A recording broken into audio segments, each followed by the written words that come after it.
Kemarin, satu file memicu demam internet global. Cloudflare yang memayungi sekitar 20% website di dunia mengalami gangguan masif. Ini bukan lagi soal website pribadi yang down, ini soal kegagalan infrastruktur global. Yuk kita bongkar akar penyebab teknisnya. Lalu kemudian langkah pemulihan tim SRE, dan yang terpenting, strategi antisipasi agar bisnis Anda di Indonesia lebih tahan banting. Cloudflare sendiri adalah perisai sekaligus jalan tol bagi internet. Mereka memayungi sekitar 20% dari seluruh website melalui 330 lebih data center. Jadi, jika Cloudflare bermasalah, dampaknya terasa di seluruh dunia. Kegagalan ini adalah pengingat keras betapa terpusatnya ketergantungan global kita pada layanan security dan CDN dari satu vendor vital ini. Gangguan ini mulai terdeteksi pada pukul 11:20 UTC. Dampaknya meluas dengan cepat. Tim SRE berhasil mencapai pemulihan signifikan pada sekitar pukul 14:30 UTC. Namun, layanan baru benar-benar dilaporkan normal sepenuhnya sekitar pukul 17:06 UTC. Total, gangguan ini membuat internet global demam selama 5 jam penuh. Apa yang membuat seluruh sistem down? Penyebab fundamentalnya adalah sebuah perubahan izin atau permission change yang terjadi di sistem database internal, atau namanya ClickHouse. Perubahan ini memicu bug yang menggandakan feature file boot management hingga ukurannya melampaui batas yang diizinkan oleh sistem memori. Ini bukan hack, ini tentang failure propagation dari sebuah bug konfigurasi. File konfigurasi yang oversize ini dikirim ke core proxy Cloudflare yang disebut FL2. Sistem ini memiliki batas memori pengamanan atau pre-allocation capacity. Ketika file besar itu masuk dan melebihi batas, sistem inti Cloudflare memilih untuk panic atau gagal aman. Panic ini menciptakan gelombang error 5xx atau server error yang melanda seluruh jaringan global Cloudflare. Nah, kegagalan di core proxy atau FL2 tadi menyeret hampir semua layanan. WAF, WAF, CDN, security, semuanya terganggu. Bahkan layanan worker KV atau penyimpanan data dan akses ikut tersendat. Ini berarti bagi pengguna Cloudflare, website mereka melambat, pertahanan WAF hilang, dan bagi pengguna end user, login yang menggunakan turnstile ikut juga tersendat.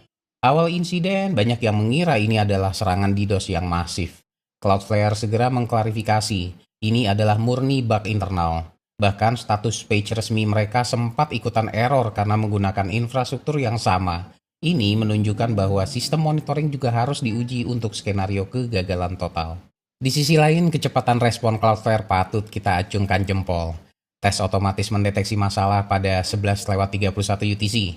Tim SRE segera melakukan insiden call darurat pada 11:35 UTC. Salah satu upaya mitigasi awal mereka adalah bypass sementara workers KV. Kecepatan eskalasi dan penentuan bypass kritis inilah yang membedakan tim SRE yang sudah matang. Tim SRE melakukan 3 tindakan kunci. Pertama, mereka menghentikan propagasi atau penyebaran file konfigurasi yang buruk. Kedua, mereka melakukan rollback ke versi konfigurasi yang terakhir kali berfungsi baik.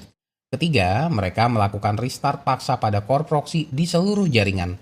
Rollback ke konfigurasi aman atau LKGC adalah prinsip mitigasi utama dalam DevOps. Dalam kasus ini, Cloudflare belajar dari insiden ini dan merencanakan penguatan. Mereka akan menambahkan lebih banyak kill switch global atau tombol pemutus darurat. Mereka akan memperketat proses ingestion config atau pemasukan konfigurasi untuk memvalidasi ukuran file di awal. Intinya, mereka akan membangun lebih banyak guardrail atau pagar pengaman agar bug konfigurasi tidak lagi bisa menyebabkan kegagalan global. Dampak insiden ini terasa di mana-mana. Platform media sosial seperti X, chatbot populer seperti ChatGPT, hingga e-commerce global seperti IKEA sempat terganggu. Ini adalah bukti bahwa single point of failure ini berdampak luas pada kehidupan sehari-hari dan operasional bisnis di seluruh dunia. Bagi Indonesia sendiri, dampak outage ini jelas terasa. Banyak e-commerce dan layanan tiketing lokal yang menggunakan Cloudflare untuk WAF dan CDN. Saat Cloudflare down, aplikasi transaksi lokal melambat. Firewall pertahanan pertama hilang, dan latensi langsung meningkat. Ini menyoroti resiko operasional bagi perusahaan Indonesia yang menaruh terlalu banyak kepercayaan pada satu vendor global. Pelajaran utama untuk arsitek SRE dan DevOps kita, jangan hanya mengandalkan satu vendor. Terapkan aktif-aktif multi-CDN, misalnya Cloudflare dan Akamai atau Fastly secara bersamaan. Gunakan Smart DNS atau DNS steering untuk failover otomatis. Steering harus didasarkan pada health check yang sangat agresif. Ketika vendor A gagal, traffic akan otomatis teralih ke vendor B dan latensi juga bisa tetap terjaga. Ini pola desain yang matang. Terapkan serve stale if error. Jika CDN gagal, origin server harus menyajikan konten lama. Cache agar situs tidak mati total.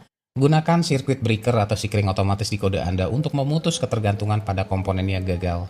Graceful degradation memastikan fitur non-kritis, misalnya live chat, mati otomatis saat beban puncak.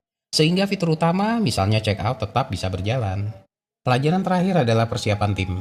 Tulis runbook, buku panduan yang sangat spesifik untuk skenario vendor A-down. Lakukan game day, simulasi insiden secara rutin untuk menguji failover Anda. Alihkan alerting ke SLO atau service level objective, bukan hanya health check server. Kopi boleh habis, tapi rencana mitigasi Anda tidak pernah boleh. Follow saya untuk update cybersecurity lainnya. Dan simpan video ini.